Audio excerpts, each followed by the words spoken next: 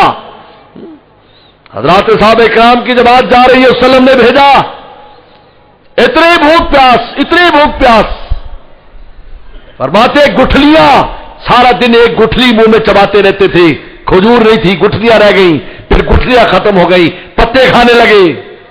کہ ہمیں ایسے اپنے آپ کو مت جیسے ہم بھی کوئی بکری یا اونٹ ہے جو پتے چر رہے ہیں. لیکن بس اب حکم ربانی آتا ہے، صحابہ کرام کی جماعت صبح اٹھتی ہے، دیکھتے بہت بڑی مچھلی آئی ہوئی ہے، کنارے پر پڑی ہے، جس کا حدیث میں نام انبر آتا ہے. انبر 3 مہینے تک اس مچھلی کو کھایا، 3 مہینے تک، پھر بھی ختم نہیں ہوئی. جو بچ گئی مدینہ لے آئے. رسول اللہ نے فرمایا یہ اللہ نے تمہاری دعوت کی ہے، اس دعوت میں سے کچھ بچا ہو تو مجھے بھی کھلاؤ. وَيَرْزُقْ مِنْ حَيْثُ لَا يَحْتَسِبْ، وہاں سے رزق دے گی جہاں سے گمان بھی نہیں ہے. وہ صحابہ کرام جو پیٹ پر پتھر باندھتے تھے کیسر و کسرا کی سلطنتوں کے مالک بن گئے. اللہ اس تقوی کی بنیاد پر رسول اللہ کی غلامی کی عزت کے کہاں سے کہاں پہنچا دیا ان کو. اس لیے میرے دوست بس بات لمبی نہیں کرنی، بات سمجھ لو، اپنے دل کو اچھا کرو. پہلا سبق، ان میں سے ہر گندگی نکال دو، اس کو پاک صاف کر لو. ایک اللہ والے تھے، اپنا دل پاک کر کے بیٹھ جاتے تو کیا کہتے تھے؟ ان کے آنے کا لگا رہتا ہے دھیان. دل صاف کر کے بھی بیٹھ جاتے، ان کے آنے کا لگا رہتا ہے دھیان، بیٹھے بٹھلائے اٹھا کرتے ہیں ہم. کیونکہ آدمی جب دل غیر سے خالی کر لیتا ہے اسی وقت اللہ کا نور شروع ہو جاتا ہے اس میں آنا. اگر کسی کا بغض ہے، حسد ہے، کینہ ہے، بخل ہے، بخل بھی شامل ہے، بخیل آدمی بخل ہے، کنجوس اور مکھی بھی چوس. مکھی چوس کا مطلب سمجھتے ہو؟ ایک ایسا کنجوس تھا، اس کے سالن میں مکھی گر گئی، ان کا ایسے پھینکوں گا تو اس کے ساتھ کچھ مال پانی چلے، اس نے اس کو چوس کے پھینکا، اس سے مسل بن گئی، کنجوس مکھی چوس. بدترین بیماری ہے. حضرت عمر فرماتے ہیں سب سے بدترین بیماری کنجوسی ہے. یہ مومن کی شان کے لائق نہیں ہے. فان تجلی. اور دوسرا گناہ کی عادت نہ پڑنے دو, جلدی سے چھوڑ دو میرے دوست, ورنہ بعد میں یہ چھوٹے گا نہیں, فرشتہ چھڑائے گا, پھر فرشتہ چھڑائے گا, کھینچ کے چھڑائے گا پھر.